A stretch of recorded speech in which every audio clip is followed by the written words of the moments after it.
Shalom di dalam Tuhan. Tema hari ini I love my Christ. Mencintai gereja Tuhan. Oke. Mari kita buka Kisah para Rasul 2. Kisah para Rasul 2. Kisah para Rasul 2 ayat 41. Nah, sampai 47 saya bacakan. Orang-orang yang menerima perkataan itu memberi diri dibaptis. Pada hari itu jumlah mereka bertambah kira-kira 3.000 jiwa.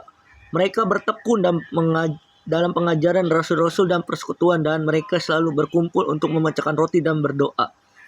Maka ketakutan mereka semua itu, sedang rasul-rasul itu mengadakan banyak mujizat tandanya. Ayat 44. Dan semua orang yang telah menjadi percaya tetap bersatu dalam segala kepunyaan mereka adalah kepunyaan bersama. Ayat 45. Dan selalu ada dari mereka yang menjual harta miliknya lalu membagikan kepada semua orang yang sesuai dengan keperluan masing-masing. 46. Dengan bertekun dengan sehati mereka berkumpul tiap hari dalam bait Allah. Mereka memecahkan roti rumah masing-masing secara bergiliran, dan mereka bersama-sama dengan bergembira dan dengan tulus hati. Ayat 47. Sambil memuji Allah, dan mereka disukai semua orang, dan tiap hati Tuhan menambah jumlah mereka dengan orang-orang yang diselamatkan. Nah, tema hari ini benar-benar luar biasa. Nah, gereja mula-mula. Nah ya, kita mau belajar dari pelajaran di Rasul-Rasul. Nah ini, kita ibadah. Gini ya, ibadah gereja mula-mula itu adalah luar biasa. Orang yang mencintai gereja Tuhan adalah dia bertumbuh dalam iman. Nah, bertumbuh dalam iman apa itu? Nah, kita mau belajar. Dari situ kita belajar. Kita tahu gereja kita ada tempat komunitas yang sehat dan berdampak. Dan kecintaan gereja kita, mencintai gereja bukan diukur fasilitas. Berapa besar gereja kita, terus band, kayak contoh pemain musik, drum, gitar, semuanya itu bukan Tuhan lihat. Tetapi bukan ramai kegiatannya, tetapi bagaimana jemaat itu bertumbuh. Nah, itu jemaat itu bertumbuh, berdampak, dan menjadi berkat. Nah, kita mau belajar dari menciptakan gereja murah-murah. Kalau kita mencintai gereja kita, yang pertama adalah deklarasi pada firman Tuhan dan pengajaran Rasul. Deklarasi, jadi gini ya. Deklarasi itu ada kesungguhan atau komitmen. Nah, kita harus kesungguhan, komitmen supaya gereja kita bertumbuh. Nah, Tuhan mencintai tubuh Kristus. Nah, Tuhan mencintai kita. Amin. Bagi jemaat dan gereja tidak ada yang sempurna. Artinya semua jemaat itu tidak ada yang sempurna. Makanya kita saling melengkapi.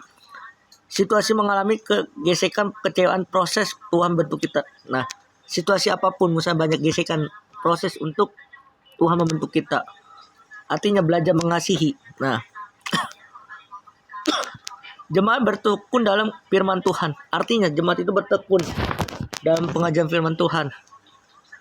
Yaitu adalah kesetiaan, komitmen dengan sungguh-sungguh dalam pelayanan dan pekerjaan kita. Nah, kita harus bertekun dalam pengajaran, dalam pelayanan atau pekerjaan kita. Bertekun dia sungguh-sungguh jadi firman Tuhan pusat hidup kita. Yang pertama, yang kedua adalah firman Tuhan jadi pusat hidup kita. Nah, iman yang kuat dari perasaan, suasana, mujizat, tapi dasarnya iman kita kebenaran firman Tuhan. Artinya di dalam hidup kita, iman yang kuat itu bukan banyak mujizat, tetapi bagaimana melewati proses yang Tuhan alami dalam hidup kita. Nah, bukan karena kapasitasnya bukan hebat atau mewahnya kita, tapi bagaimana hidup berakar dalam firman Tuhan. Hidup kita berakar dalam firman Tuhan. Nah, kuat firman bukan karena kuat firman, bukan media sosial juga, tapi setiap kita renungkan firman Tuhan. Nah, jadi jangan ikut pola dunia. Artinya kita jangan ikut pola dunia. Dan yang kedua, banyak mudah tersinggung, mudah goyang. Artinya kita jangan mudah tersinggung atau goyang, tetapi banyaklah kita merenungkan firman Tuhan. Ada jangkauan supaya iman kita bertumbuh. Nah, Matius 7, 24, 25. Matius 7.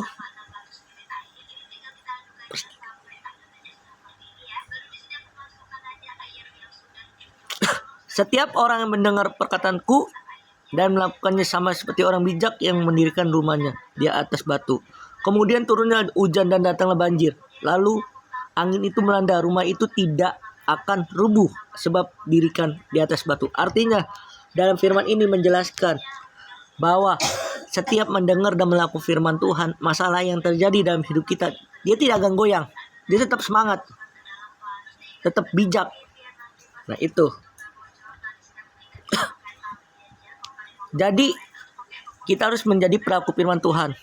Nah, yang pertama kita harus jadi pelaku firman Tuhan. Orang yang bijak itu menjadi pelaku firman Tuhan. Artinya banyak firman Tuhan tetapi tidak melakukannya, sama seperti Matius 7 ayat 26. Tetapi setiap orang mendengar perkataanku dan tidak melakukannya sama seperti orang bodoh dan mendirikan rumah di atas pasir. Kemudian turunlah hujan dan datanglah banjir. Lalu ia melanda rumah itu sehingga rumah itu rubuh dan hebat dan kerusakan. Artinya dalam kehidupan kita, kita kalau tidak mendengar, tidak melakukannya proses demi proses, tapi tidak melakukan firman Tuhan, hanya mendengar tapi tidak melakukannya, dia itu akan imannya akan lemah. Nah itu dia, hati-hati teman-teman, harus melakukan firman Tuhan.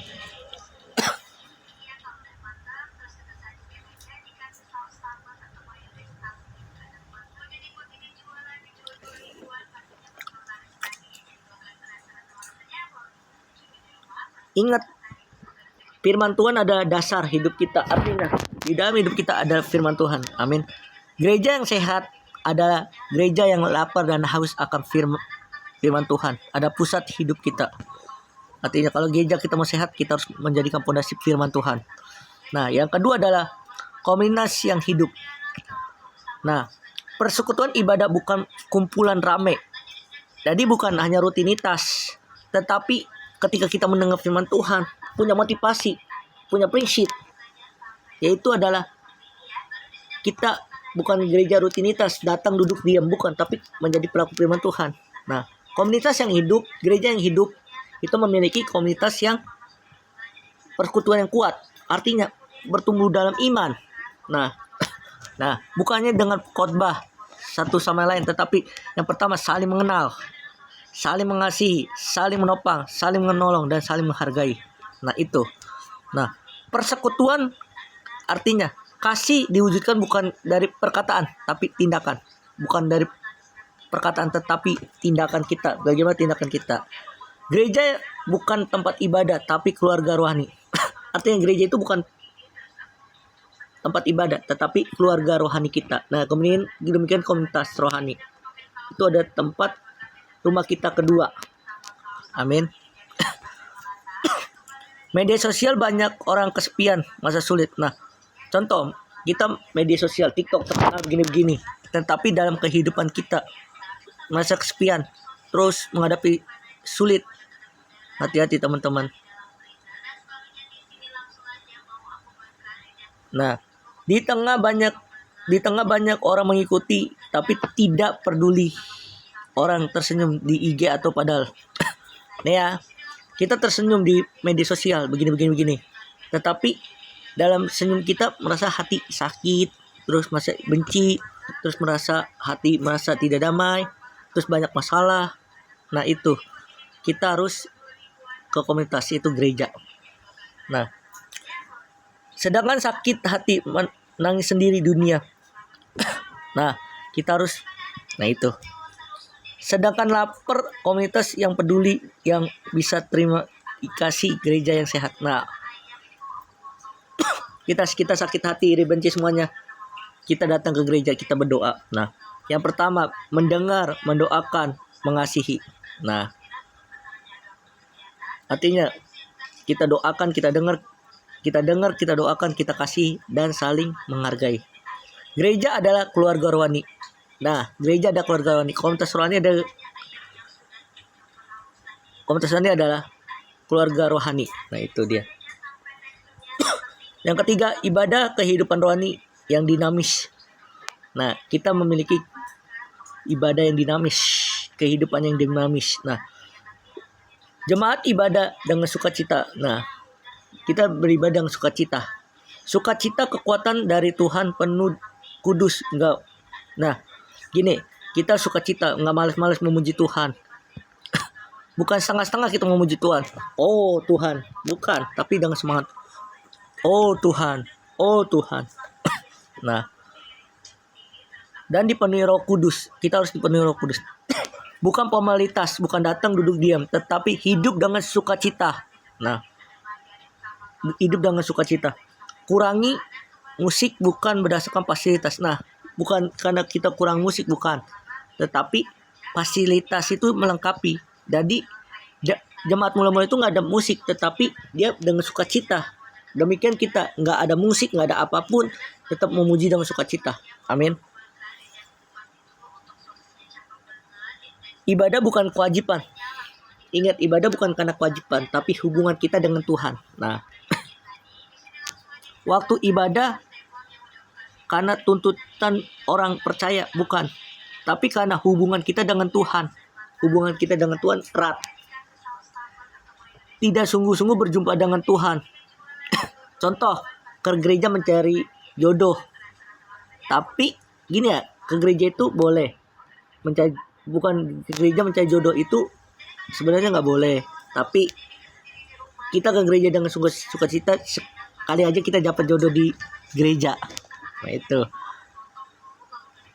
Kita sungguh-sungguh beribadah mengekspresikan. Nah, kita sungguh-sungguh beribadah merekspresikan kebaikan Tuhan. Nah, ibadah bukan hari Minggu. Ibadah sebenarnya setiap hari. Tetapi bagaimana relasi kita dengan Tuhan, hubungan kita dengan Tuhan. Datang ke gereja bukan sungguh-sungguh kepada Tuhan. Datang ke gereja itu harus dengan sungguh-sungguh kepada Tuhan. Mulut nyanyi tapi hati dingin.